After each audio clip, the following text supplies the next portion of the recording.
Is Gary going to join us? Oh, yes. Okay. All right. All right. My name is Mark Roach. I currently chair the Electrical Safety Licensing and Advisory Board. I will call this meeting to order. It is 1:04 p.m. At this time. Anna, I'm going to turn it over to you for a roll call for certification of a quorum.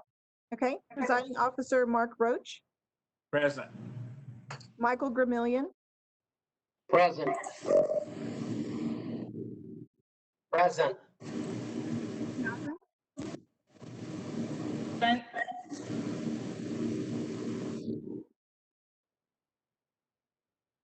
We're having trouble hearing you, Anna. Yeah, Anna, can I make a suggestion real quick? I think what we all need to do is probably mute our mics, and then there's going to be a little delay. So when you hear Anna talk, we'll give you a moment to unmute, respond, and then mute back. So it'll draw this thing out a little bit, but it'll work. So okay. Marcus Lundergreen, Present. John Sparrow, Present. Gary Strauss, Present. John Whitmire, David Whitmire's present. oh, I'm sorry, David Whitmire, and Troy Webb. Present. We have a full quorum, sir. thank you, Anna. Okay, at this time, if everybody will just mute their mics. Next item of business will be approval of the minutes. I'm assuming that probably you guys have all had an opportunity to review the minutes in the packets that were sent to you. I'll give a minute and a half for everybody to pull them back up if you need to. And then we will do approval by roll call, and I'll turn that back over to Anna to perform the roll call on that. So I'll give you a minute and a half to look at the minutes.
I'll entertain a motion to approve the minutes. State your name and then your motion.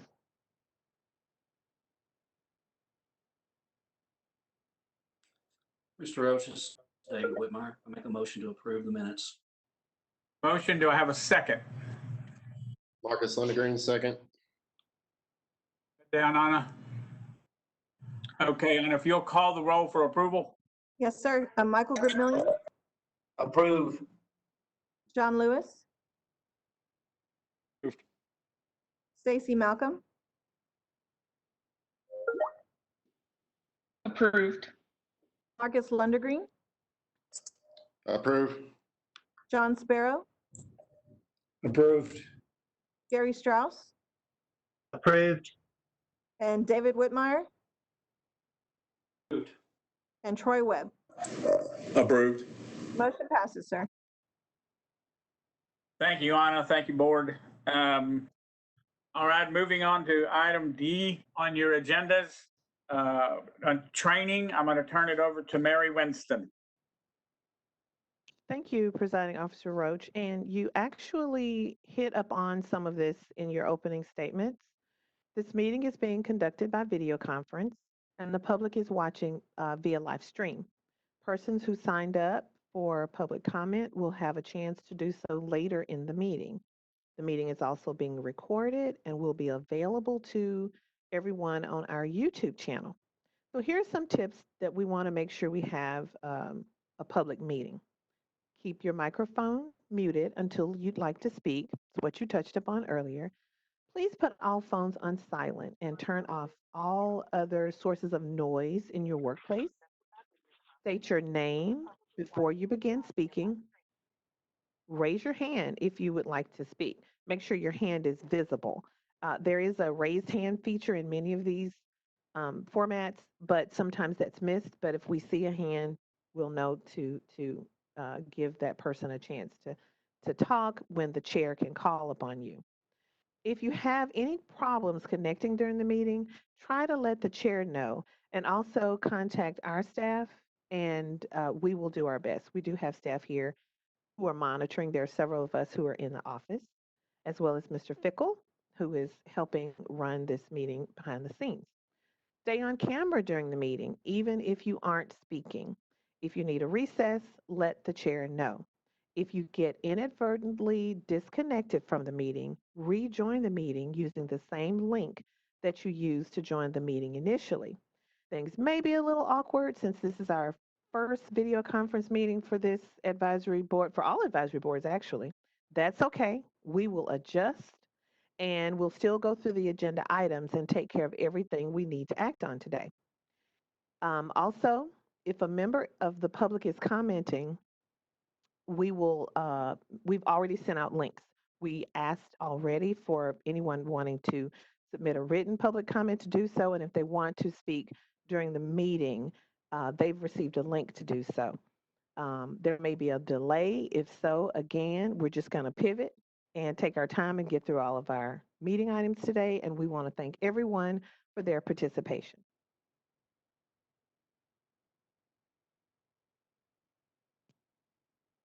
Thank you, Mary. I can move on to item E at this time.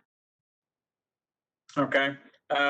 Moving on to item E, public comment. Do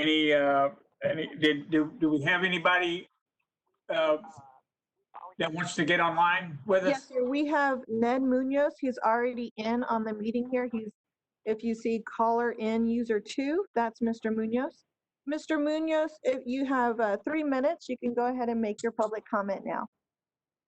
Thank you very much. This is Ned Munoz with the Texas Association of Builders, and I certainly appreciate the opportunity to address the board today. I wanted to talk about the proposed rules to 16 Administrative Code, Section 73.100. It was published in the April 10th, 2020 edition of the Texas Register, and we did provide written comments, but I wanted to address the board directly on these comments. So first of all, thank you to TDLR as always and the advisory board as always for all its work that they do, specifically here on updating the electrical code. We strongly believe in the importance of building codes, and that includes the electrical codes, and the need to comply with those codes and to revise them as needed.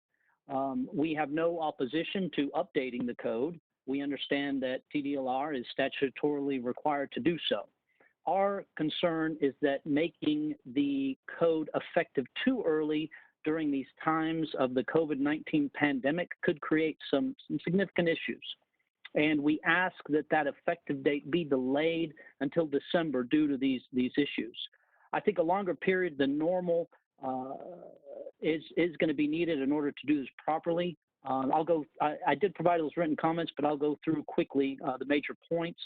First of all, supply chain issues. I know we are seeing those in Texas, the U.S., and abroad, and we continue to hear about those at our association on those issues. I think you may hear from some manufacturers that there won't be an issue, but as you all know, reality is that production does not ramp up until those orders start coming in, and as soon as this becomes effective, it'll come in. But this includes a practice of many companies that require up to 90 days lead time on price increase, which will happen with this code with the increased cost. We also have training issues.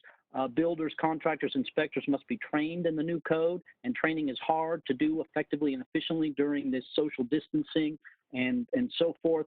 And I think proper training certainly is a safety issue. Taking a few extra months to ensure that proper training is much more desirable to improper installation in the name of speed, and will lead to, and by delaying this and having better understanding, we'll have greater compliance in the long term. Costs are also an issue. It's going to increase the price of homes, the price of this, and as people have limited budgets, limited workforces, this is important. But in short, a better overall understanding of the new version is needed in these uncertain times, and a full understanding of these new changes will take longer due to these difficult times. There are numerous issues, but it's worth noting that a lot of the changes are more convenience items, such as electrical outlets and islands, and requiring ceiling box fans. So I know I'm right at the 3 minutes, so let me just say that taking the extra 3 months until December will result in better work, safer work, and safer homes. So again, we're just asking for a reasonable delay and respectfully request that effective date be delayed until December of this year. As always, thank you for everyone for all your work. Thank you for the opportunity to speak, and look forward to continuing our work with the board and TDLR. Thank you.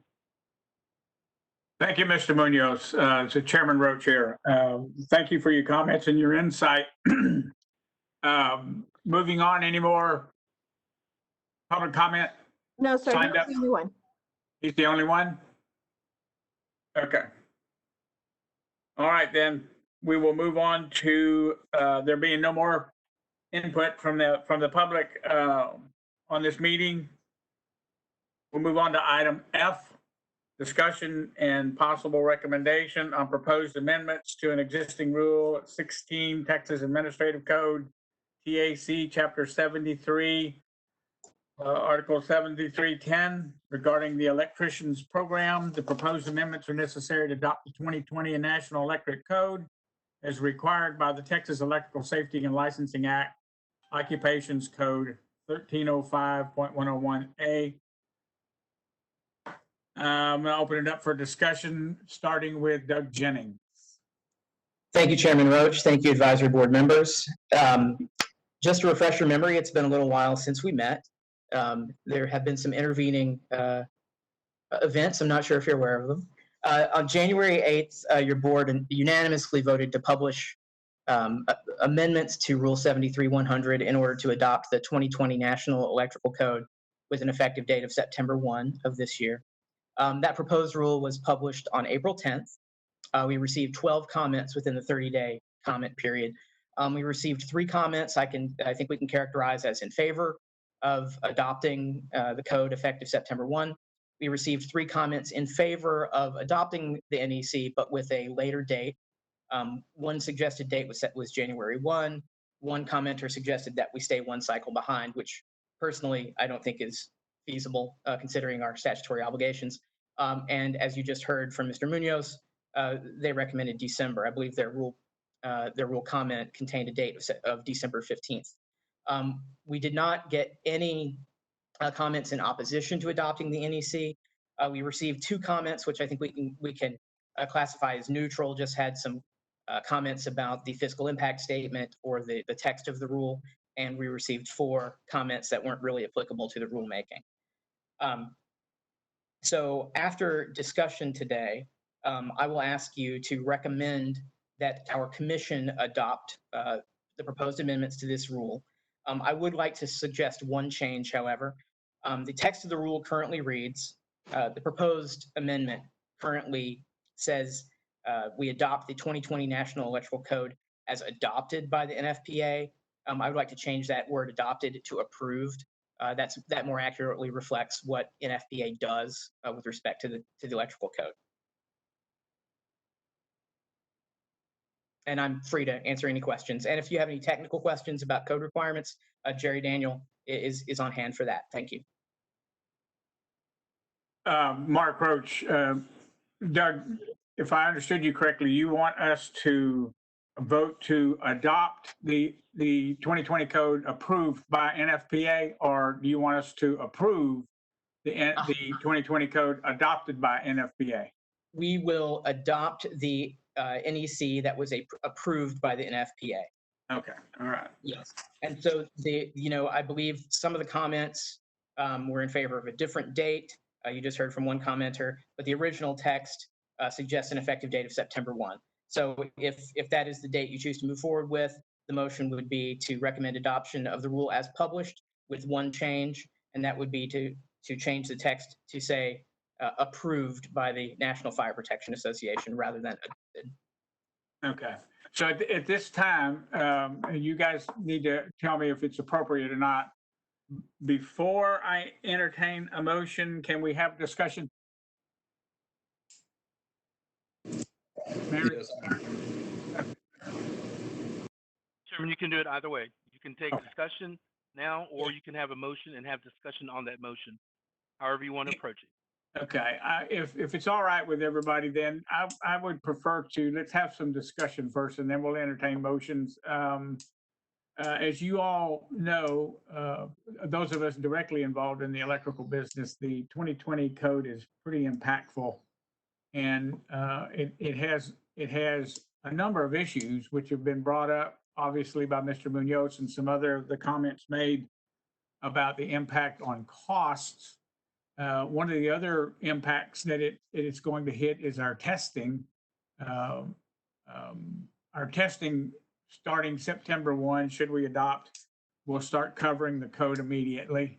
And so it reaches out, it has a reach beyond the obvious of what it's going to require for components of electrical systems and the changes therein. So I'm going to open it up to the board and staff for any comments. Jerry, anything you need to throw in there. So who wants to start it?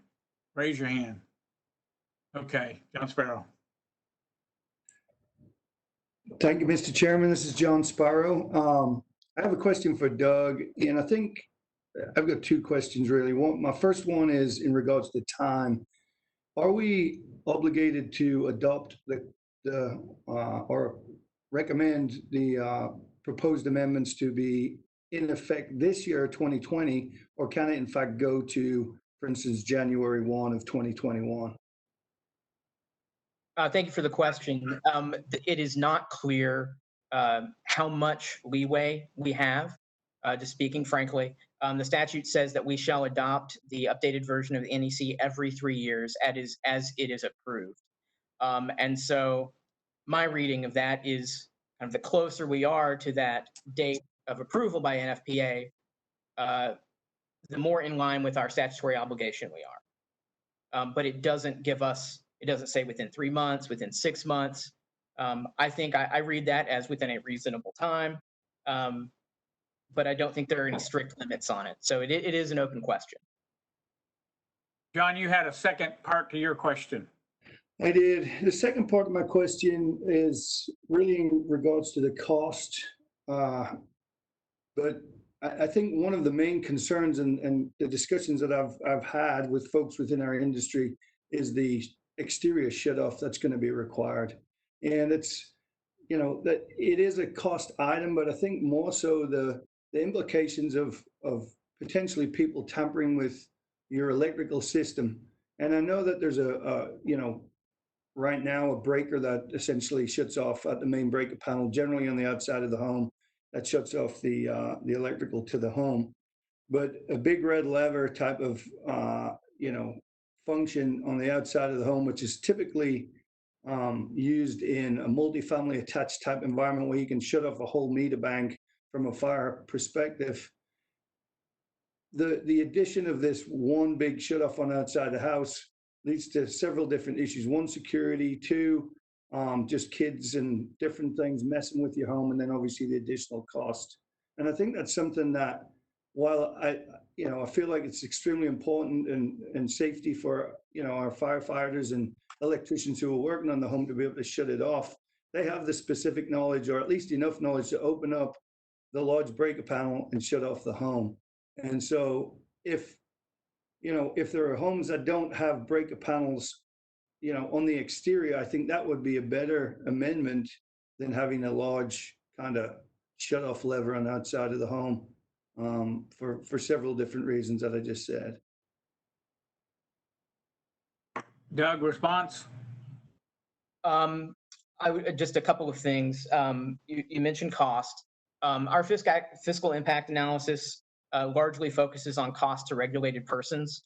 And after consulting with Jerry and his division, realized that most of the costs would be relatively minimal and would ultimately be passed on to consumers.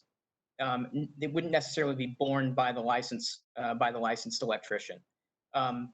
As to the technical requirements, we don't really have leeway to amend the NEC. Now, local municipalities have some power to amend the code as long as that code is as safe, essentially is as safe as the 2020 NEC. So while we can't take any action here, potentially there is action that municipalities could do. They could take some steps to ensure safety and security of homes that have these external boxes. For the remainder of the technical discussion, I will pass it to Jerry.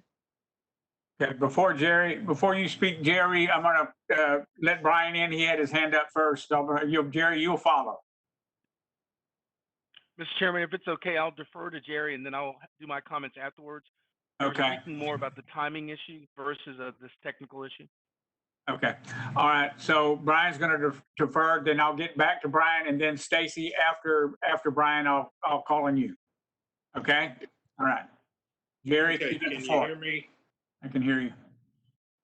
Okay, we've got a couple issues going on here. For some reason, Mr. Sparrow thinks that we can only put a single handle disconnect.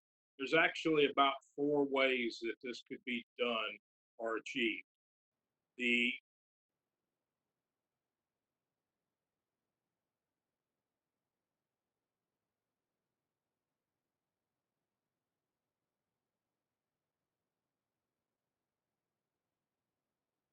You're on, Jerry. Okay, there's actually 4 ways this can be achieved. It's just not a single handle disconnect outside. The contractor can rechange his method. The most common method that we're doing is we're going right out of the meter on the outside and into the garage or into the house to the panel. The firefighters cannot get in there without tearing it up to get in there to turn it off. In order to do that, it becomes a choice of spraying water with a house that's got electrical on it or not.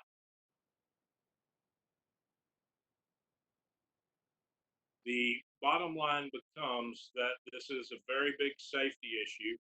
There are 4 ways this can be achieved. A lot of people that are in a co-op that have a pedestal, it's already done because they have a disconnecting means out at the pedestal because it's not going to cost anything in those areas. Again, we can look at putting an EMA 3R panel with a main disconnect in it on the outside versus going to the inside. So there's a lot of choices that can be done. But I will tell you 2 things. The firefighters fought for 3 code cycles and 10 years to get this. And to say that we delay it is basically not caring about the people that are taking care of our safety in any kind of situation. I would also like to point out that we actually do delay the code. We delay it 1 year. We've already delayed it a year. This was approved by NFPA in August, and we delay it. The reason we delay it is to get the training, get everything we need. The contractors that are out there, they know when it's coming. I had one call me the other day. He likes the way it is. He said, I know September 1st, 23, we're going to be on the 23 code unless the statute changes. So for people that have waited all the way for a year to get training and stuff, that's their procrastination. But even right now, as we said, we have all kind of online training courses that people can go take right now and get versed with it. We have a lot of organizations such as NEMA, the Inspectors Association, that are putting out free training weekly for people that want to attend this free training to see what's going on. So this is one of the big requirements, but this isn't the only one. If you really take a look at the code changes, we were asked to get on this code panel and help make a difference for Texas. If you look at code making panel 17, you'll see that me and Larry's there. You'll see 3 very important things. I don't know if y'all are aware, but marinas have been out of business for the last 3 years for the 2017. because we changed, not when we were on there, but the code panel changed the milliamp threshold of the GFCI to 30 milliamps. They can't build them. If they build them, one or two boats trips. It used to be at 100 milliamps. We changed it back to 100 milliamps. The Marino Association said we can now build Marines again. They're good with that 100 milliamp threshold on the GFCI. So that's a major change. We have splash pads that are going in all over America. What is a splash pad? Is it a pool? Is it a fountain? Nobody defined it. So we've defined that and the requirements that have to be done. So that really helps out. We've took care of a lot of the things there. They wanted to actually require that every pool in Texas and America be inspected yearly by the inspector. That's just not feasible. So we made it in there to where if a jurisdiction wants to do that, they can, but it's not mandatory. They wanted to make it. So we did a lot of things to help out. Right now, a lot of people go change out an old existing pool pump and they put it back just like it is, because back then didn't require GFCI protection. That is a very imminent danger to people in a swimming pool. We made it to where when we change out a pool pump without GFCI protection, that it has to have GFCI protection. So this enhanced safety is not only going to help the citizens of Texas, but it's going to make Texas a lot safer. And it's in line with the governor's proclamation from April 20th of this year to build Texas safer and better. And that's all we're doing. The minimal cost over life safety, I don't think we can put any kind of dollar value on. And as far as the supply chain, they have geared up since August of last year when NFPA approved this to actually start going and make. Talk to the manufacturers, talk to NEMA. They've all assured me there is no supply chain problem.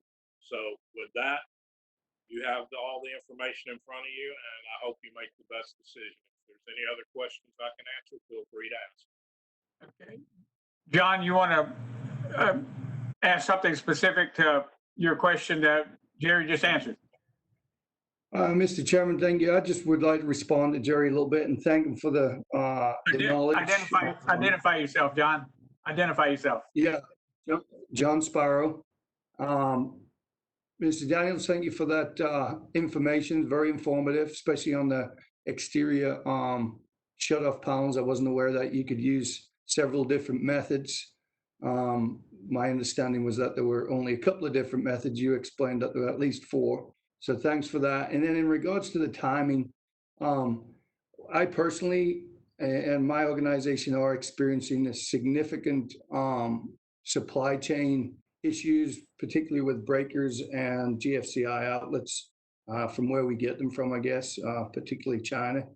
So, you know, we are seeing that. I think, you know, with just the unprecedented, you know, situation that we've experienced with the COVID outbreak, I think that, you know, it would be prudent for us to certainly discuss at length a little more, you know, that we, you know, to adopt the code right now without having all of the training. I understand the training tools are available, but a lot of folks have been potentially furloughed or laid off, and you know, the ramp up of training that happens for each code changes has not necessarily happened.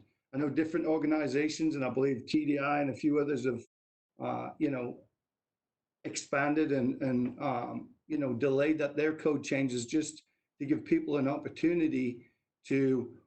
I still believe training is a big one, particularly in the field and in our little organizations. Get pricing out to your vendors and your particularly your clients. Most guys require a good 90 to 120 day change, which they start to do. But as organizations have been working on, you know, I guess a reduced amount of folks in the offices and working from home, they haven't always had the opportunity to get prepared for the code cycle that we normally do. So I think it's important to discuss that. While life safety is hugely important, and I'm with you on that. And I think that, you know, the code change has got to happen. I think we would be doing our members a disservice not to give everybody the opportunity to be successful, particularly when we've just been through, the situation we've been through and everybody's kind of struggling as it is just to make everything work. Thank you, Mr. Chairman. John, thanks for those comments.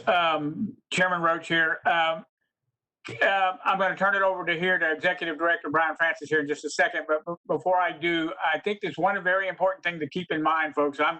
I am eyeballs deep in the supply industry, and we are seeing stuff going on right now that I haven't seen in 45 years. This COVID virus has caused all kinds of problems. So I think moving forward in our discussions, keep in mind that we have two factors that are affecting us here. Number one, the NEC and the extensive changes that the 2020 NEC and the extensive changes that it's outlining.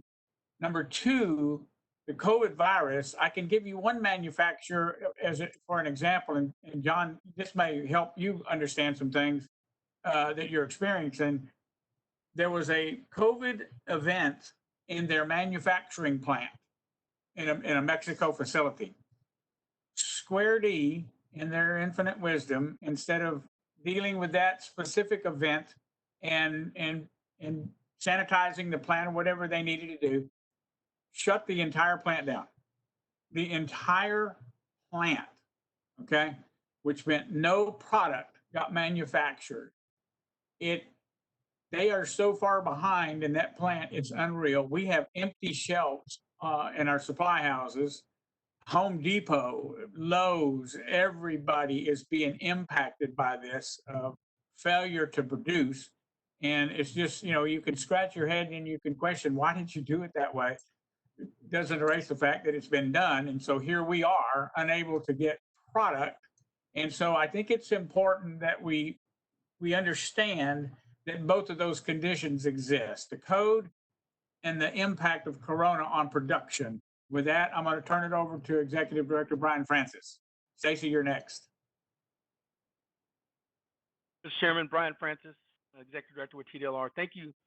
This is exactly the conversation we need to have. This is exactly why this advisory board exists. It's to provide the intel, the intelligence, and the information about these issues beyond what we have the ability to see as well, added together, and we come up with the best decisions possible.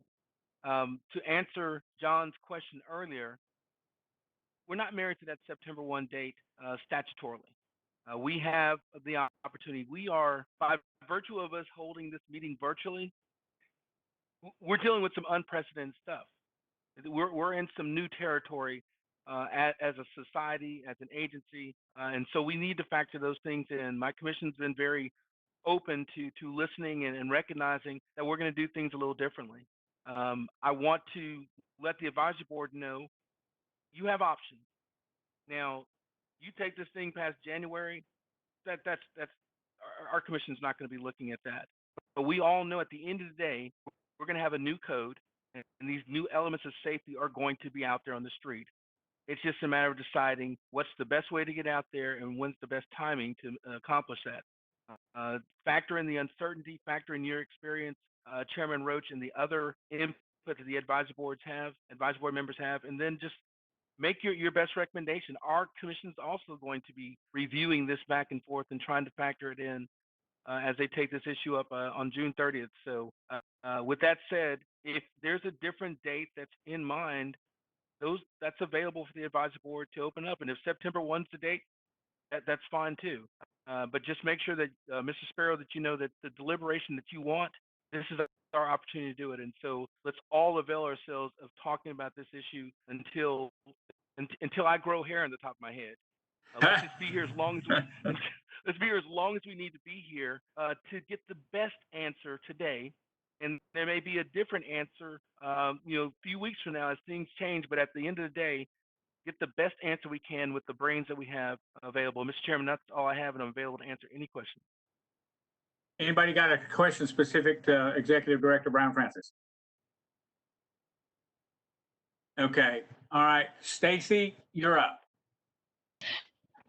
Yeah, I think waiting. Identify yourself. Stacey Malcolm. Okay. Stacey Malcolm. Yeah, I think waiting my turn to speak. I think you all have addressed just some of the comments that I may have had. My comment or question for Doug Jennings is, what is the true harm in waiting until 12:15? And has training been completed? And would a date of essentially 12:15 fulfill the current requirements of a 3-year adaptation of the code? Thank you, Ms. Malcolm. I will defer to Jerry Daniel on the issue of harm in waiting.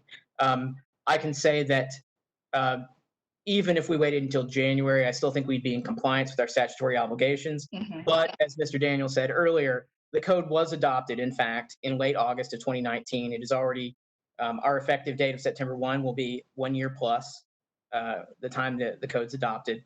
And my understanding that I've had with discussions with industry representatives is that the September timeline is expected every year. But I do understand every code cycle rather. But I do understand that times are a little bit different right now.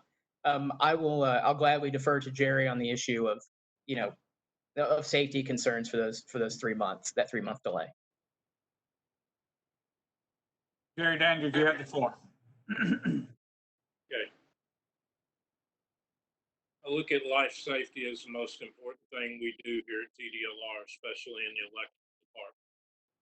Every one of you that don't understand electric think it's great because you can turn on that switch and your light works. But that switch could be deadly, and it may work. Point is, we have some very serious issues here that if we institute now, the sooner the better, because that means there's less chance of having any type of fatality or injury due to electric. There should never be electrocution or electrical deaths due to a bad installation. If we follow this code, we will keep people safe. At the end of the day, it fails safely. We all go home safely. We work on these code panels and go through these discussions and look at these public comments that people make. That's how these code changes become about. One of the code changes we're talking about was the GFCI out on the outside air conditioning. I have concerns on that too, because we live in the Southwest, and down here in the summertime, if your air conditioning goes off this GFCI trip, that could be just as dangerous with the heat. But at the same time, we had a young man that was just like Ferris Bueller's Day Off, that was out trying to get home. He went to grab the air conditioner to jump over the fence, and he's no longer with us. That GFCI requirement would have saved him because it would have tripped right there. So to delay the code 1 day, could that be one person? Could that be 10 people? To delay it to December 15th, could that be 0 people? Nobody really knows. But what we do know is that by enacting it as soon as possible, we enhance the safety for Texans and the citizens here to keep them safer. And the bottom line I come to is I can't put a dollar amount on life safety. You have to ask yourself, if that's your child, your husband, your wife, your nephew, your niece, your mother, your father, your grandmother, do you wish to delay it and possibly put them in danger? That's really the question it comes down to, how we enhance safety for life safety issues. And that's the best I can tell you. I advocate for any time that we can move forward. I think we've been very common sense at TDLR by giving a year. Everybody knew it was coming September 1st. So to say that I didn't get training, or I haven't got training, or I can't get training, that would be procrastination, because everybody knew. Contractors I've talked to, a lot of them have their people already trained. The people that I've talked to, some of the biggest electrical home wires in Texas, they're not having a problem getting the material. They're not having a problem at all. In fact, did their cost estimate. They're ready September 1st to move because they knew that date was coming, and they took that year's time to get the training, to get their people up to speed, to change their cost estimate, to change even the way that they actually wire a home so it's the best cost efficiency, like we had talked about the external emergency disconnect for the first responders. They've already came up. Right now, we've come up with 4 ways through the Inspectors Association we could make this happen. But again, you've got to think, how am I going to do this? How am I going to go about it? Each code cycle requires our contractors and electricians to change a little bit of their method of how they've done things in the past. But that's the idea with the code, is that we're enhancing safety, and to enhance that safety, there will have to be changes. There's major changes already being pointed out with the 23. I can't tell you any more other than it becomes down to a life safety issue of how many we can save between that period. Doug? Any additional response, Doug? No, sir. Thank you. Okay. All right. With that, Executive Director Francis, I couldn't tell if you raised your hand, but I do know Stacy raised hers, so I'm gonna put her in front of you. All right. All right. State your name, and you've got the floor. Stacy Mighty, yes, Jerry. I just when isn't there the just to follow up on what you're saying, every day that it's delayed, there are safety enhancements that are not being implemented. However, there is an issue because from what I'm hearing, we didn't expect COVID-19 and training. There may be training is not completed, and I am hearing from others that there is, particular Square D was mentioned, a shortage of material. So isn't it better, or does it not put us in better light to ensure that training gets done? Because with COVID, we know that 2 to 3 months training and people's ability to get training were impacted. Gary Daniels' response. Do not believe training was ever impacted because we have online. You can do it at midnight. You can do it anytime you want. Our people have been working. We were ruled essential. I never thought essential would be building homes or building apartments. That's really not essential. Essential would be police stations, hospitals. That would be essential to me. But our guys have been working the whole time without a click. They've been doing their continuing education. I would like to address the Square D issue in Snyder. First of all, they're not the only manufacturer there. We have Eaton, we have Cutler Hammer, we have all types, GE. None of them experienced any problems because their manufacturing plants didn't have any problem. So yes, maybe a contractor that likes Square D may need to change over to GE or Cutler Hammer or Eaton or somebody just in the meanwhile. But let's put it in perspective. We've done talk to Snyder and Square D. They were only closed for 10 days. Their plant had been ramped up since August of last year. They had diesel stuck at the border, the Mexico border, because it was shut down, full of the arc fault. And it's not GFCI we're talking about, like you've heard. It's arc fault, which is a requirement already of the 2017. So if there was a problem with the arc fault, they're going to have it anyway because it's still required in the 2017. The bottom line is Square D Snyder has been moving, working 24/7 since they opened the plant back up after 10 days. They have sent hundreds of trucks of what they have witnessed and told me over the border. Yes, there may have been some problem with Square D, but not one of the other manufacturers has had an issue getting their arc faults out. Okay. Executive Director Francis. So again, I'll just remind the advisory board, good, robust conversation, good input from everybody involved. The date, the magic date may not be 12/15. It could be 12/1. It could be 11/15. It could be 11/1. It could be 10/15. It could be 10/1. We have the ability to toggle that date to whatever you think is appropriate, and that's just something to keep in mind. I think the points that Jerry raised about safety, absolutely critical. The points that you have with the information that you're getting from your folks in the field and their real life experiences, just as valuable in this discussion. So I look forward to watching you come up with your fancy date recommendation and getting a vote out there. Thank you, Executive Director Francis. Chairman Roach here. Before we continue on with the discussion, and I think we need to continue on with it, if you got something to say, you need to say it, but just keep this in mind. I understand completely what Jerry's talking about, and I understand what Stacy's talking about. We've got issues, and the undercurrent here, the denominator here is the mood. I wanted to say the mood of the country, but we don't really care about the country right now. We're just worried about Texas. The mood of Texas right now is that, you know, the governor delayed elections, and we've got a whole list of things that were hard schedules that have been, you know, moved on. And I'm not saying, I'm not arguing or trying to debate that particular issue. What I am trying to say is that has an effect on how people feel and how, you know, how people respond and so on and so forth. And so with that said, I would also like to point out that this meeting is taking place on June the 11th of 2020. September the 1st is not quite 90 days from now. So if there's anybody listening in, or if there's anybody that's wondering about, I'm going to wait till September 1 to start getting ready, so I'm ready by December or whatever, should we decide to do that, keep that in mind. It's not going to be 90 days from September 1. It's going to be 180 days from today, 6 months from today. Do that make sense? You can just nod your head if I do, and nod your head about that, say no if I don't.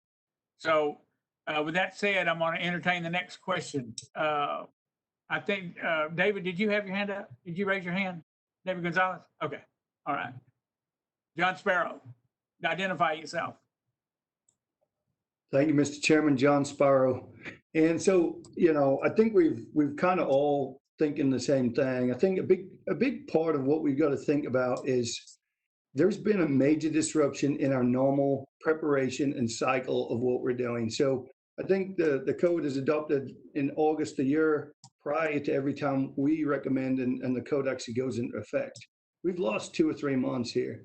And so while one of our main focus on this board should be safety of our electricians and everybody out there who have any kind of, you know, dealings with electrical supply, then we should think about that also. You got to think a lot of our contractors have not been making the money. I know we've been essential services, but a lot of folks, a lot of builders, a lot of commercial projects have been put on hold, or they've been, you know, reduced significantly. So the ability for our contractors to go out and, you know, have the materials that they need in, you know, supply, be able to buy ahead of time, which they would normally do. We're having increases in GFCIs in the new code cycle. We've got increases in other types of materials in the next code cycle. Not everybody's able to be prepared. Some folks are, and some folks have maybe have plenty of money in the bank that they can go out and continue to prepare for a new code cycle like they normally would.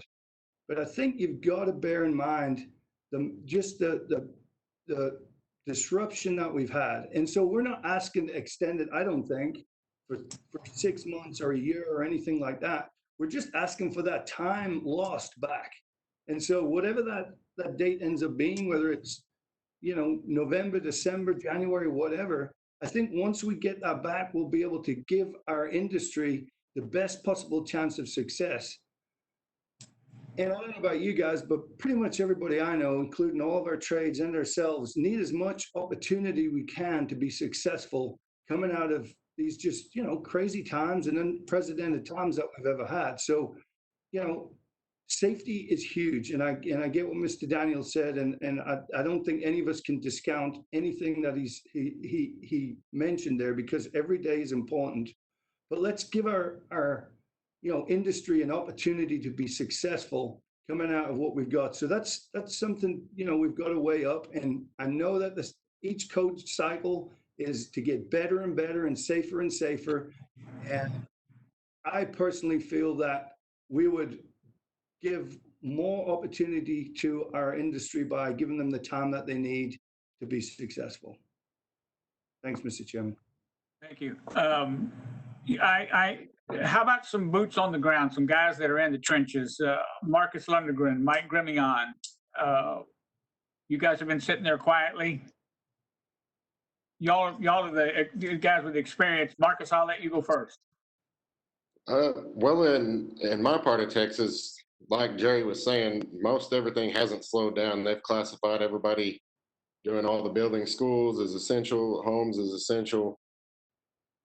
And not a whole lot has changed other than the way we do things, having to wear masks on job sites. But as far as getting the material, we haven't seen any issues getting material. Again, like Jerry was saying, we're already a year behind on making the changes. So everybody's known a year in advance that this was coming. The fact that COVID hit and we've lost a couple of months, if they were preparing a year ago, I think that it would have been ready. The online training, most apprenticeships are already going to online training. A lot of contractors do a lot of online training. So as far as not being trained, most of these entities are doing the online training as it is. And even if guys are out of work, there can still be training done online. So I'm more leaning towards staying on the targeted schedule of September. Thank you. Thank you, Marcus. Mike Grimion, identify yourself and.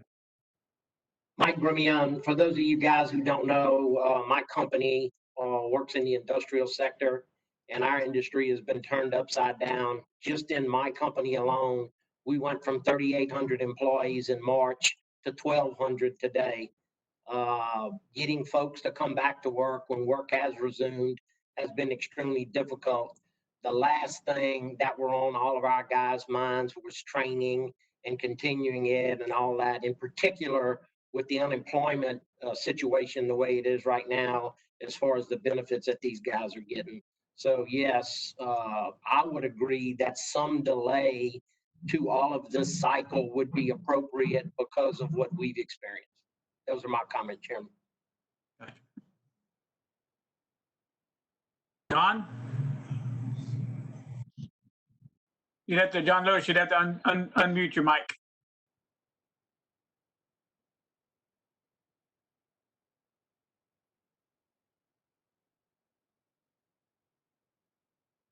Yeah, so I'm with, I always, we have to wear different hats here. Start over, I guess, John Lewis.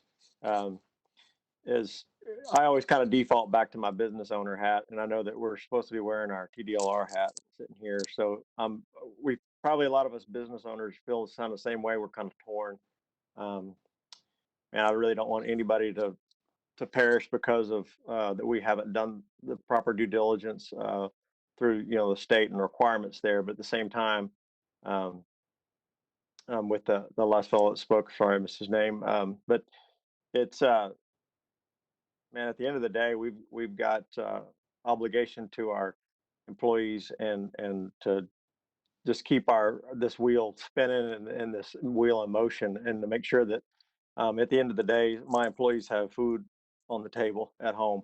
So depending on what hat I'm wearing, depending on what my opinion is, but man, I'm all for making sure that we do things properly.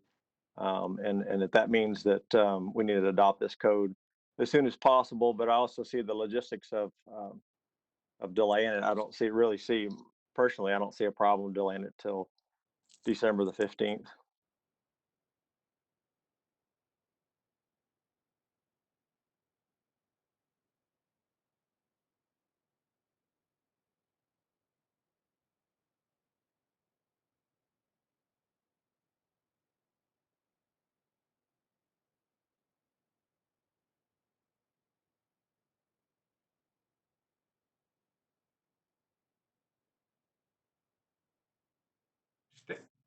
I don't know if y'all can hear me. Stand by.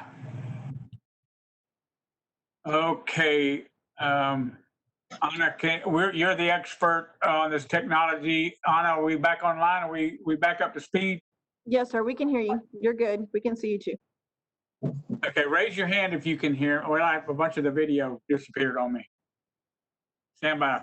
Stand by. Let's see if we can get the video to come back up. Boy, we truly are the maiden voyage here, huh, Brian? We are, Mr. Chairman. Now, let me tell you, you're being heard and being seen right now.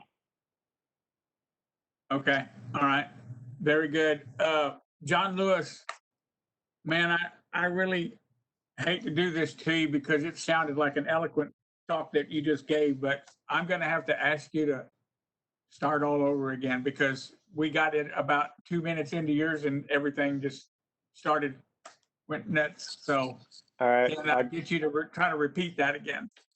I'll give you the Cliff Note version. John Lewis. So I basically said that, man, I like to wear two different hats. I know I'm supposed to have my TDLR hat on right now. And we don't, like I said before, we don't want anybody else to perish because we sat on our hands and we didn't do what we've been asked to do.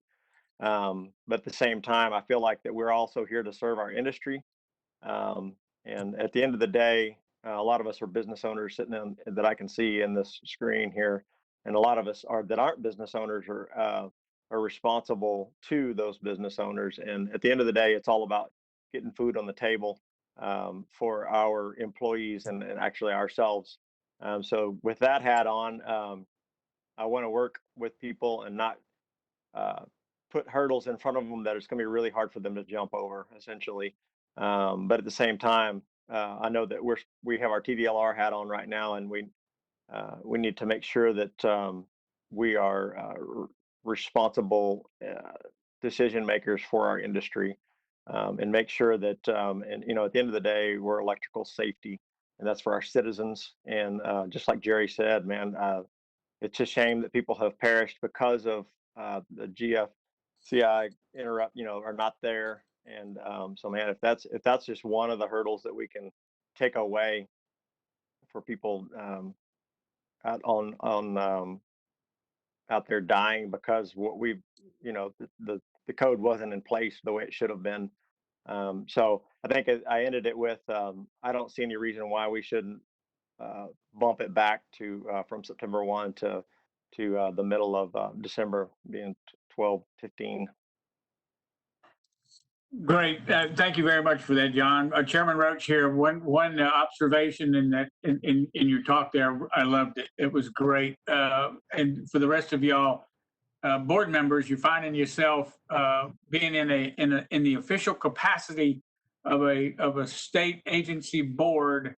You are experiencing what Solomon out of the Old Testament had gone through in in his life.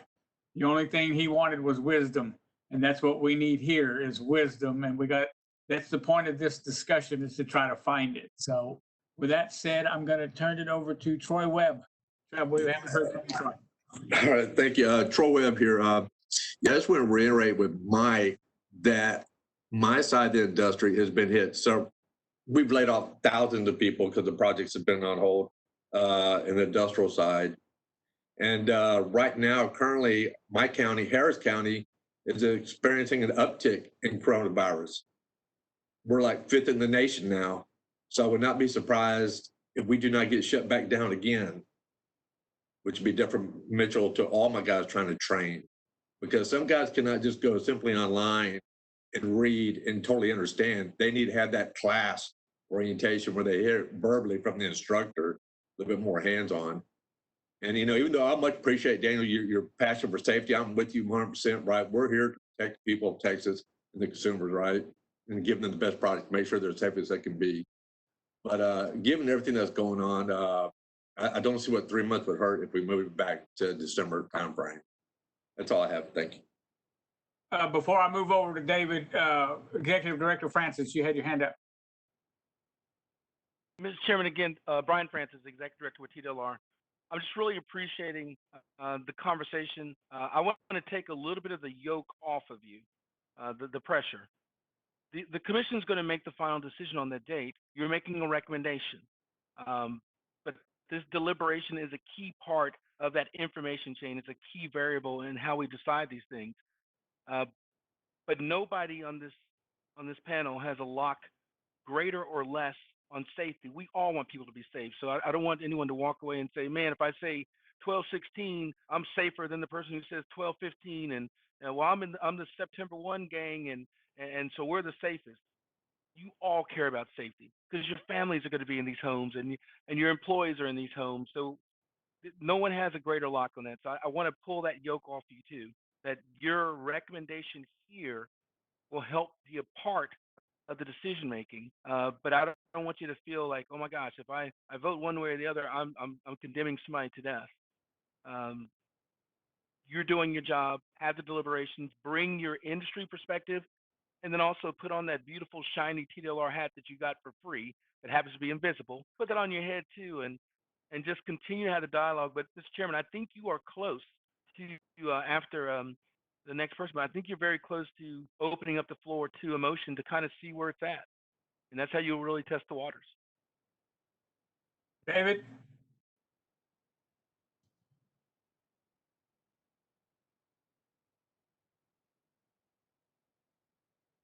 David Gonzalez or David Whitmire?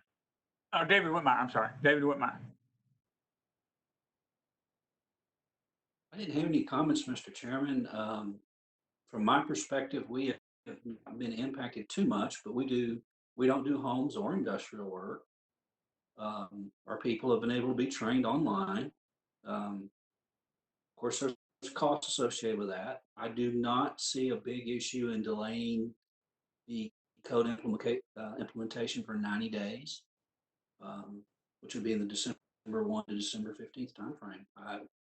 If it helps out some of those in the industry that are being affected by these supply chain disruptions and the inability to train, that may be what's best for our industry. Thank you. All right. With that said, Gary Strauss, identify yourself. Yes, sir. Gary Strauss. Here in the Houston area, I am associated with about 50 contractors in the area. I haven't heard any issues with material or supply chains. Right now, I am leaning towards the September 1st date. However, if it was pushed back, I wouldn't have any great objections to that. Thank you. All right. With that said, we can discuss after the motion and second would be Robert's Rules of Orders, but I'm going to entertain a motion at this time regarding adoption of the 2020 National Electric Code. Do I have a motion?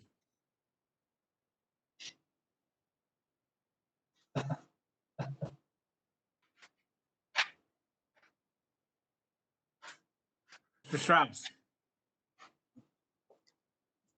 Yes, sir. Gary Strauss. I would like to make the motion to recommend that the state of Texas adopts the National Electrical Code 2020 version on September 1st, 2020. Marcus Lennegreen, I second. Okay, we have a motion to adopt on September 1 per statute. We have a second, Marcus Lundgren.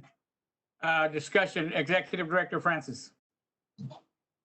Chairman, I may be getting ahead of my general counsel on word changes, so I'll allow him to do his job and I'll step back. Okay. Doug. Yes, thank you, Mr. Chairman. Thank you, Mr. Francis.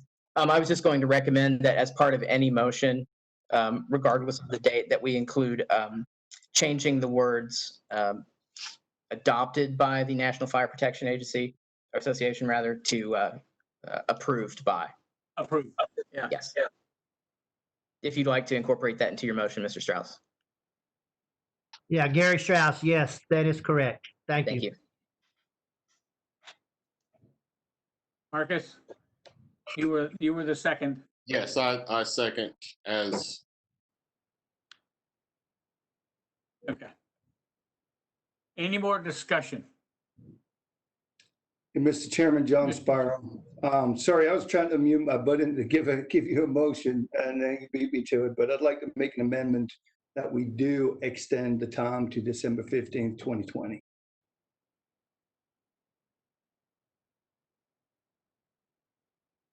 Executive Director Francis. Brian Francis, Executive Director with TDLR. So, Mr. Sparrow, you would have to do a friendly amendment that's accepted by Mr. Strauss. So we've got to pose that to him first. John Sparrow, I'd like to make a friendly amendment, Mr. Strauss, that we do, in fact, extend that to December 15th of 2020. Your option, Gary. Gary Strauss. I guess it's my option to keep my motion as it was. Yes. Yes, sir. I'd like to see a vote on my motion as it stands. Okay. Any more discussion? All right, I'll call the question, call the vote. Anna, you'll do the roll call for us? Yes, sir. Michael Gramillion, I vote no. John Lewis, No. Stacy Malcolm, I vote no. Marcus Lundergreen, I vote yes. John Sparrow, No. Gary Strauss, Yes. David Whitmire, Yes. Troy Webb. No. The motion does not pass, sir. Motion doesn't pass. Okay, with that said, Doug, you correct me if I'm wrong, then I will entertain a new motion. Executive Director Francis. Point of order. Chairman, Executive Director, Brian Francis. Anna, did you seek the vote of the chairman as well? I didn't did hear not. you call. Did you have a tie? It was No, you did not. 5-3. 5 to You're 3? correct. I just wanted to make sure that we didn't miss it. Okay, all right. Or act. All right. Doug, you and Mary, you've guided me through this thing, but I think at this time, it's appropriate that we ask the floor for another motion. Yes, sir. Yes. And Mr. Chairman, Mary Winston, I did see Mr. Sparrow's hand go up. Okay, Mr. Sparrow, you got a question? Mr. Chairman, John Sparrow, no, but I would like to make a motion to adopt or to recommend to adopt the proposed amendments of the new code with the changes Mr. Jennings has, and to extend the adoption period to December 15th, 2020. This is our approval to send to the TDLR board. Okay. Do I have a second? Mike Grimion, you have your hand up. Go ahead and state your name and give us your second. Mike Grimion, I will second the motion. I have a motion and a second to adopt the code and extend the effective date. I'm sorry, to approve the code and extend the effective date until December the 15th, 2020. Is there any discussion? There being none, I'll call the vote. Anna, if you'll do roll call. Yes, sir. Michael Gramillion, Yes. John Lewis, Yes. Stacy Malcolm, Yes. Marcus Lundergreen, Yes. John Sparrow, Yes. Gary Strauss, Yes. David Whitmire, Yes. Troy Webb, Yes. and Mark Roach. Yes. It's passed. Very good. Motion passes. All right. That was good, healthy discussion, guys. I really, really appreciate the candid discussion that we just had there. I think it's tremendously effective. All right, then that moves us to item G, staff reports. I'm going to turn it over to Executive Director Brian Francis and our legal counsel, the Assistant Director, Christina Kaiser. Y'all have the floor. Mr. Chairman, Brian Francis, Executive Director with TDLR. First, I want to echo your comments. That was a great discussion, great debate. That's exactly what this board is supposed to do, wrestle with issues and move back and forth on it.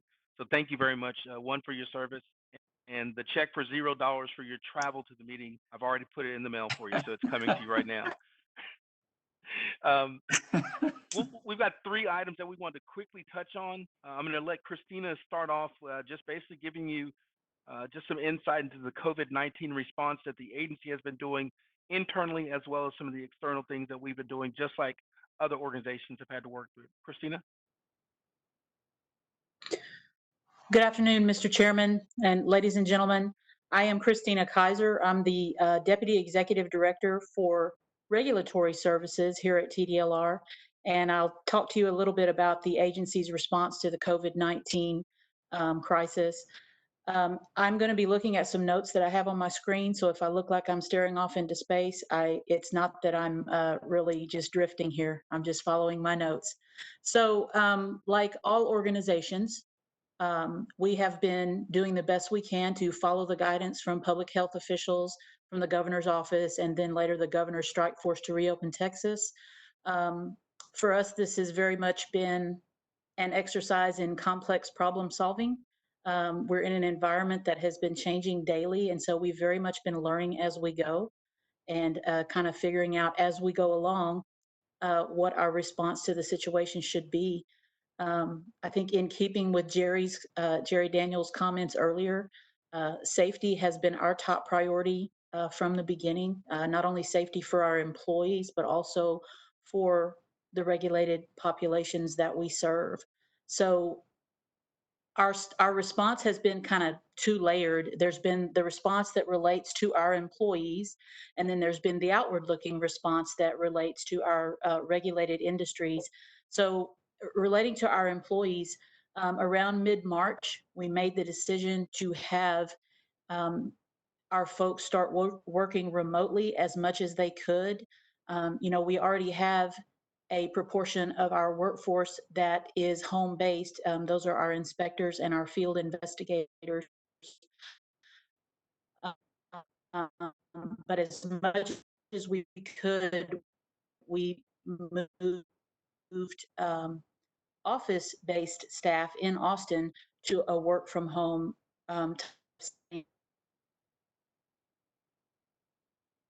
staff working on a rotational basis, primarily to cover tasks that could not be completed in a remote setting. But in so doing, we've been following the guidelines of the public health officials as best we can to ensure their safety. A couple of things that we did starting in mid-March, we stopped all inspections and all field activities such as field investigations in mid-March. And strangely, we just restarted those yesterday, again, on a reduced basis and with safety protocols in place. We also stopped all non-essential travel for for agency employees. We are not having visitors at our buildings right now. We also canceled, as you well know, all public meetings for a time there, and that included commission meetings, advisory board meetings, and even our strategic planning focus groups that we typically would hold at multiple locations around the state to invite input from our regulated industries. And so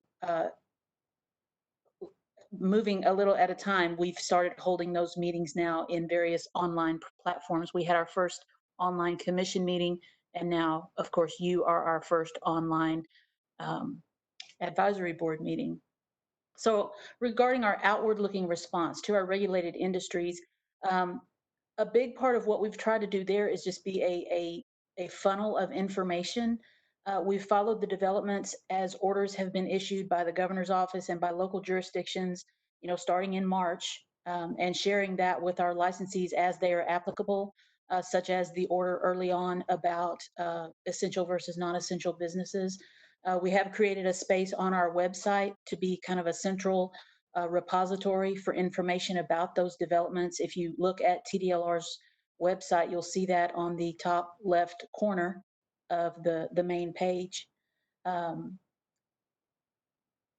When reopenings of certain businesses were contemplated, we followed the guidance from the governor's strike force in developing guidelines for safely reopening some of those businesses that are under our regulation that were closed as non-essential, and that would include barber salons, barbershops, cosmetology salons, and the like. Of course, your industry was considered essential from the beginning, so there was no order for shutdown there.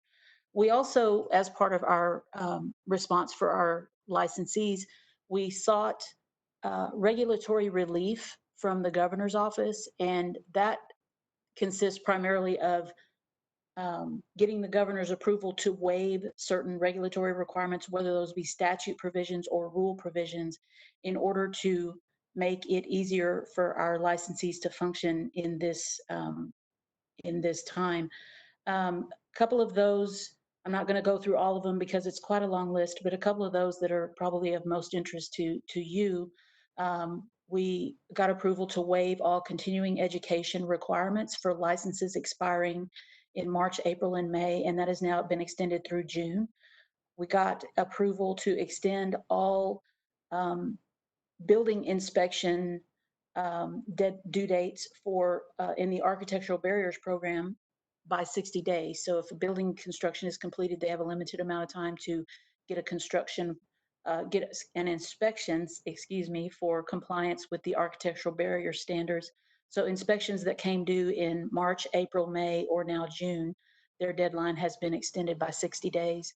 We also got extensions of the required inspection times for boilers and elevators that were coming due during that same time period.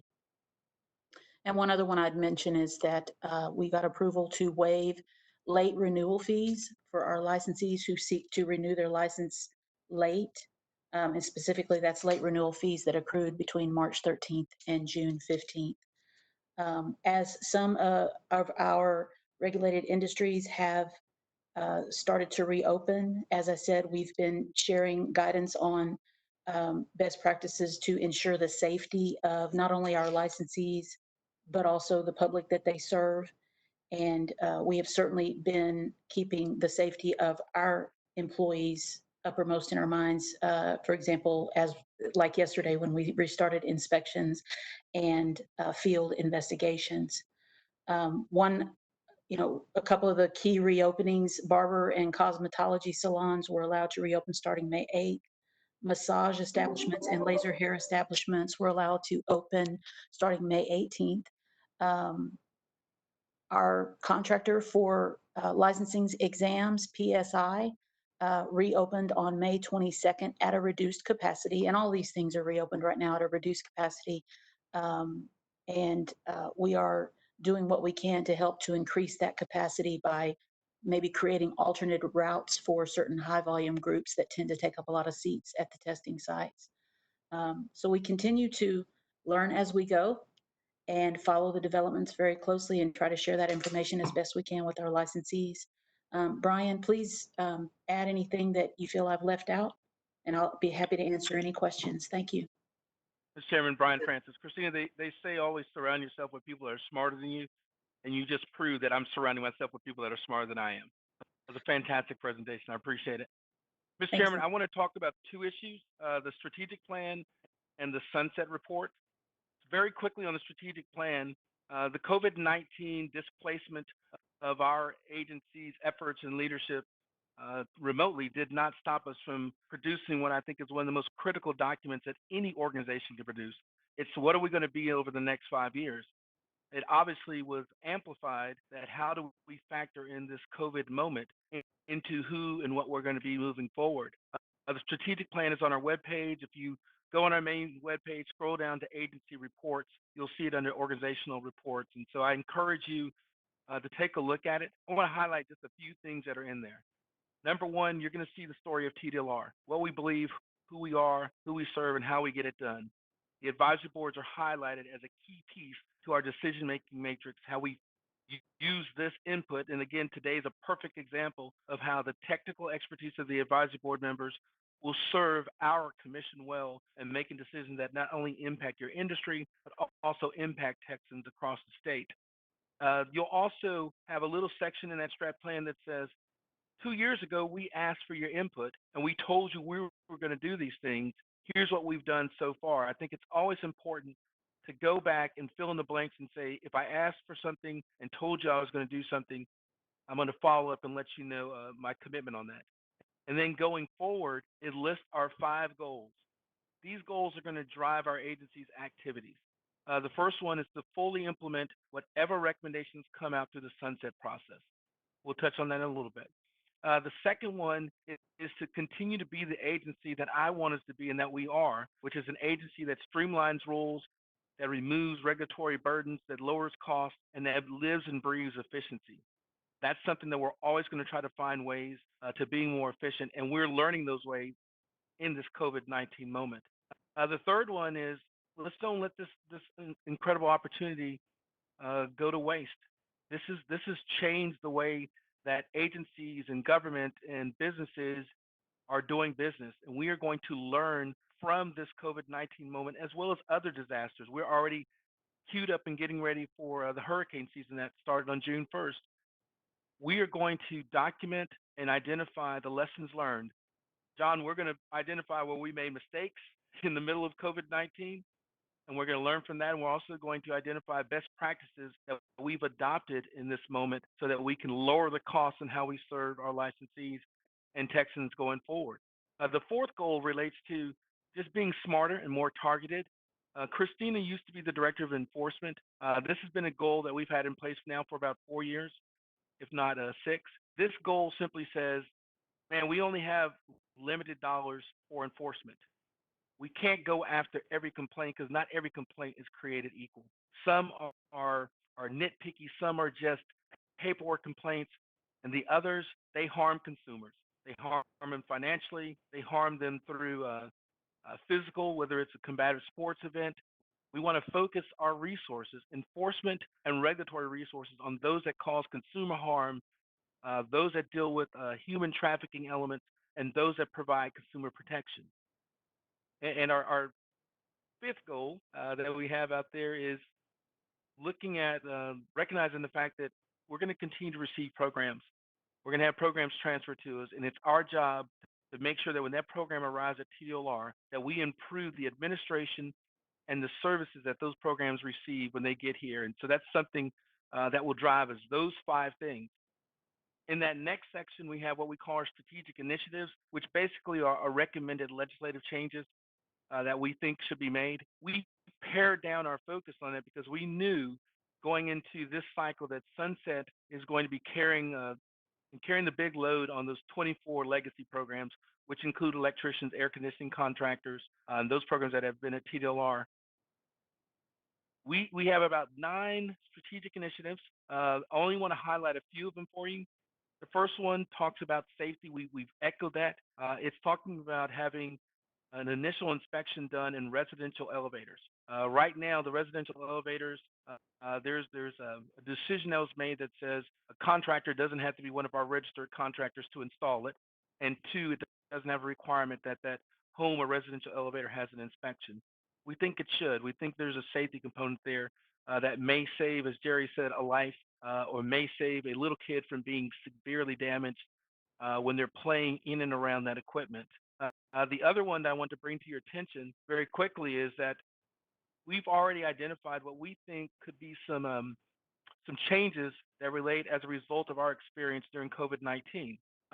Number one, the governor changed the process to allow for this type of meeting to take place. He relaxed the online or virtual meeting rules. We think that should continue. You're volunteers.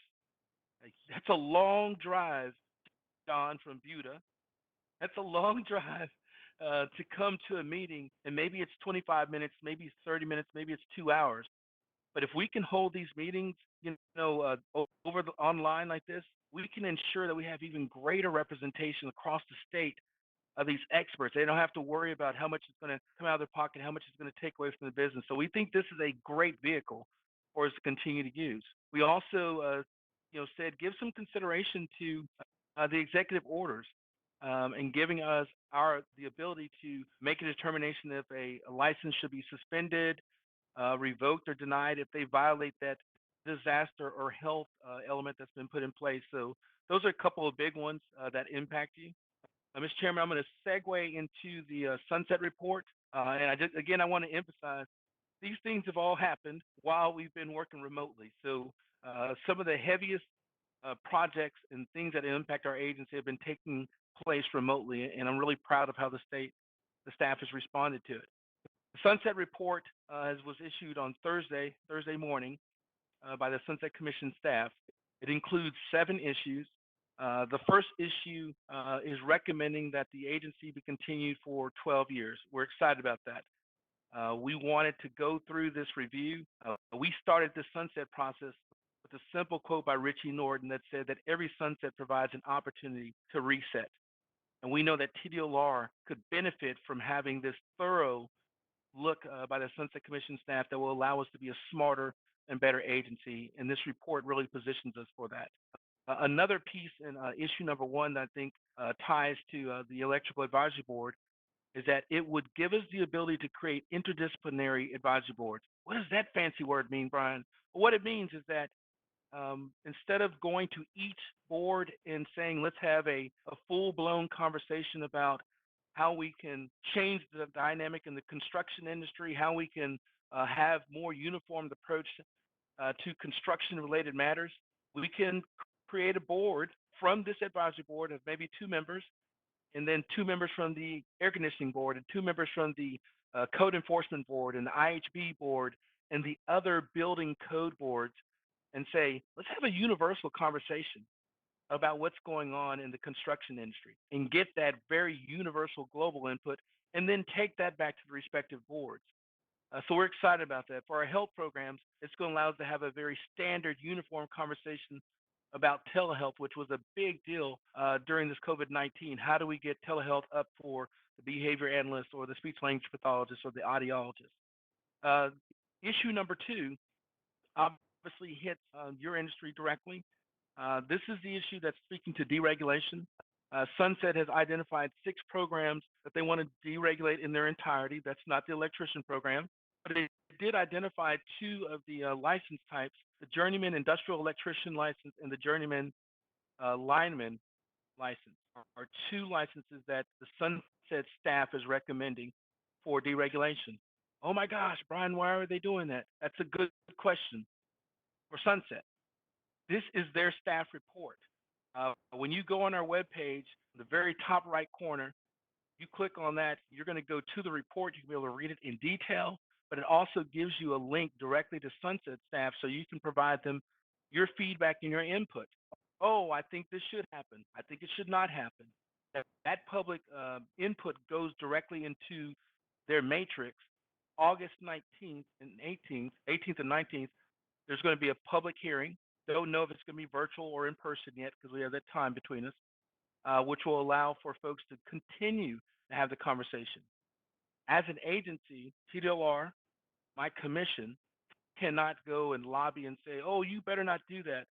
Obviously, that trickles down to the advisory boards not having the ability to have a discussion saying, we're going to go picket and do all this stuff. But as individuals and representatives of your respective industries, you can provide feedback. And in fact, Sunset wants your feedback in this process. This is a new starting point for the conversation. I'll touch on 2 more issues that I think really impact the way that impact your industry directly. One is issue number 6, and I'll bring issue number 7 together. Issue number 6 was the one, Mr. Chairman, that kind of picked at the scabs at the agency and said, hey, TDLR, you can do a better job in using data and how you approach your enforcement and your inspection activities. And Sunset was right. We can be smarter and more intentional and deliberate and strategic in how we deliver our services. So we are taking issue number 6 and we are not running from it. We're running right into it and saying, how do we move forward with these recommendations to make our agency a smarter and better agency that will ultimately serve our licensees and ultimately serve the consumers that they impact. Issue number 7 provides what I think are some much needed tools and also creates greater transparency. Some of the tools that they're going to allow us to do don't impact this industry per se, but maybe in some of our other industries where we have taken action against company A and their controlling persons run away from that violation and try to create company D. Their recommendation is going to allow us to kind of track the movement of that controlling person so they don't get to run away from their liabilities or their responsibilities under the act. And I think that's a good thing for all of us going forward. The transparency tools is that Sunset says, hey, you do a pretty good job of telling people how to file a complaint and letting a consumer know what complaints have been filed against a specific licensee. Well, why don't you put your statistics and your data up there? So, Mr. Chairman, the information that we have historically provided to the advisory board when we do our staff reports on the number of cases impacting your industry, the average time resolved, the number of agreed orders, default orders, et cetera. They want us to elevate that and have those statistics on our webpage. That makes perfect sense, and we're going to do that as well. So those are the 2 products I wanted to talk about. It was a busy week last week getting one produced and then receiving the other. But Sunset Report is on our webpage. take a look at it, dive into it. June 25th is the due date for public comments, and then August 18th and 19th is the scheduled public hearing date. And I just wanted to make sure that the members of the advisory board knew that. And Mr. Chairman, I'm available to answer any questions you may have.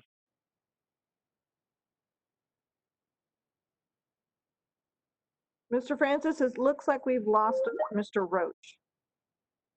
Okay, We're trying to contact him now. we'll pause just a second.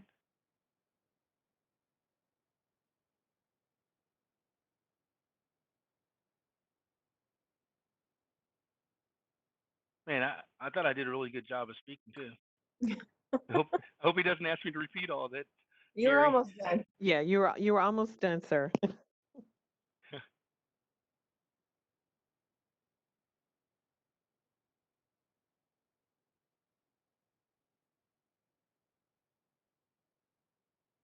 Hey, Mary and Mike, let's take a 5-minute pause and we will return back to the meeting. So whatever that looks like, Mike, on your end, let's do 5 minutes and we'll come back at 2:39.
you want to call? Michael Gramillion, Present.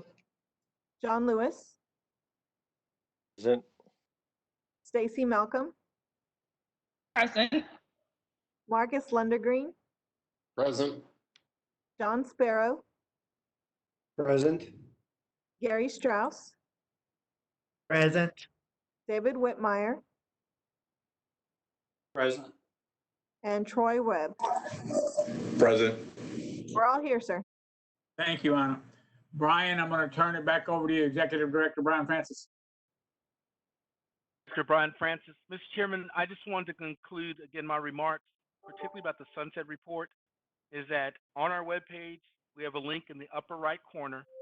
Click on that, you're going to get to the report. You'll get to what we call a self-evaluation report, where we looked at ourselves about this time last year.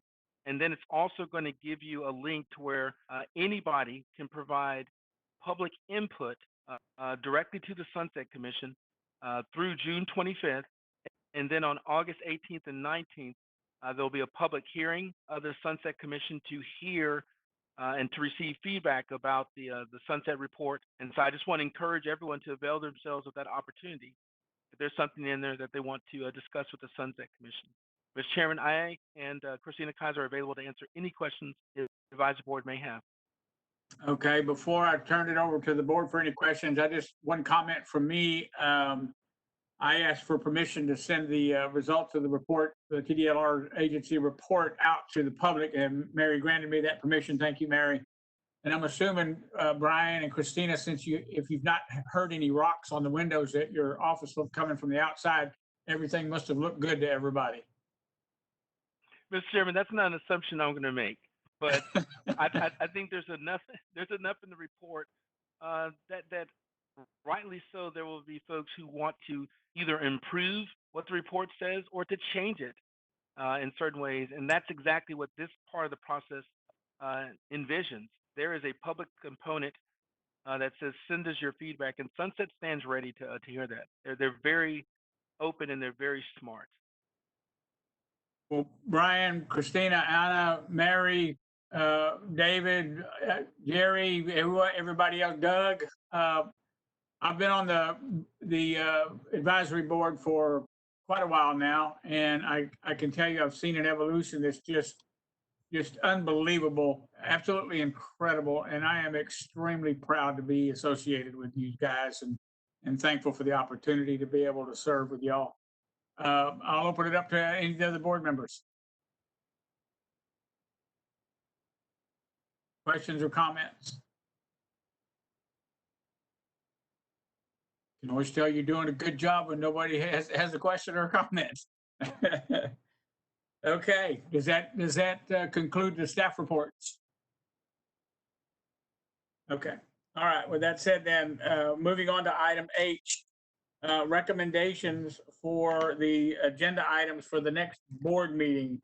I only have one thing, and it came up as a part of discussions within the exam review process. A question had come up about consideration for possibly that the SMEs would acquire some sort of continuing ed credit for their time spent going through that review process. I think I shared with you, the rest of you board members, at our last meeting. I sat through one of the review meetings, or two of the review meetings, and it was unbelievable. It is an unbelievable collection of folks gathered in those rooms to look at that thing. And I don't know if it's appropriate, Mary, to offer that up for a possible agenda item, or if it's something that you admin folks need to look at first and then maybe get back with us. Yes, sir. Mr. Chairman, Brian Francis, Executive Director. We can always have that on the agenda for discussion. What you're talking about, there are other programs that also have SMEs, and in most of our programs, if not, in fact, all of our programs, we do not provide CE credit for the folks that participate in it. But the discussion we can have, and we can go through that. I think it's appropriate. I've sat through some of those sessions. It's impressive. And I could potentially, sorry, this is Doug Jennings. I could draft just a mock-up of a rule or something for the advisory board to consider. I don't think it would be in any shape to vote on, but just in principle to kind of aid in that discussion. Yeah.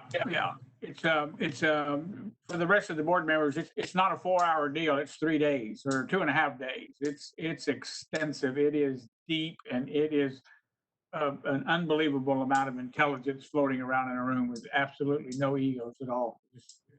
It's a great experience. I'm glad I went through it and look forward to future opportunities.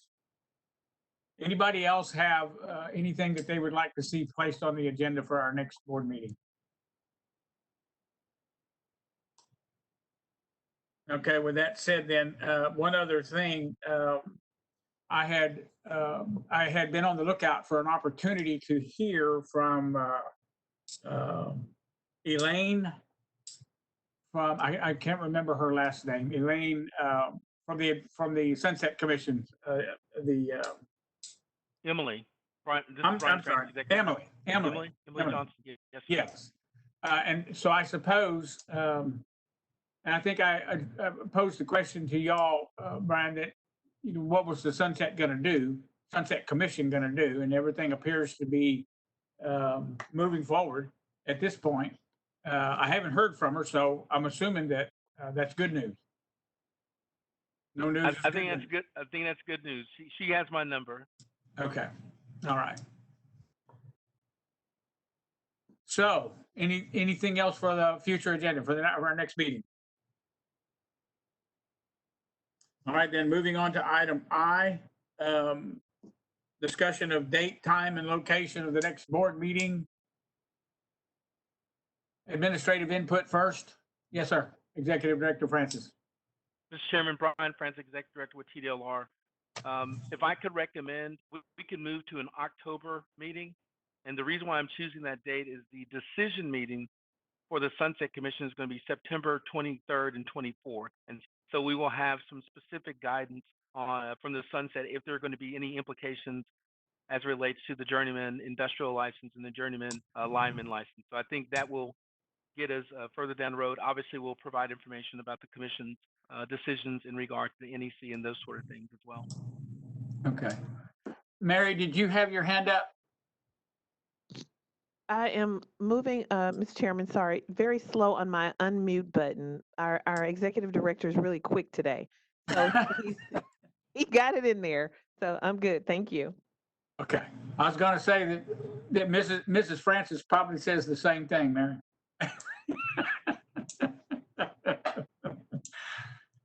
Okay. So, Anna, I'm assuming that you will send out available dates, or did y'all want to discuss that at this time? Sir, I can send out a poll for y'all. Yes. Okay. Is that good with the board members? Thumbs up from all the board members? All good? Okay. All right. All righty then. That brings us to the end of our agenda. I think it's appropriate that at this time to say my congrats to Michael Fickle. He is the guy behind the scenes with our technology that has kept us between the ditches. I apologize to Michael for my local service here, but we're doing the best we can. Second of all, I would like to say that, guys, the conversation that we carried on regarding the code, it just makes me extremely proud to be associated with all you guys, and I appreciate your candor, and I appreciate what was to me an obvious effort to try to work together and live with whatever decision that we come up with as a collective group. Really commend you guys. Job well done. Lastly, I've said it already. Brian, Christina, Mary, staff, Doug, David, all you guys, y'all just do a phenomenal job. I brag on y'all all the time. Anything else for the good of the Electrical Advisory Board? Chairman, this is Brian Francis. I'll just say one more thing. This was our inaugural advisory board virtual meeting. I thought it went perfect, and I appreciate it. And Anna, we would not have been able to do this without you. You really Yes, Anna. were Thank the you very much, ringmaster on a lot of this. So thank you so much. Yes, Anna, thank you very much. Thank you for keeping us between the ditches. With that said, do I need a motion to adjourn? Or just call the adjournment? Okay, with that said, then I will declare this meeting adjourned at 2:52 p.m. Thank you, everybody, for your time.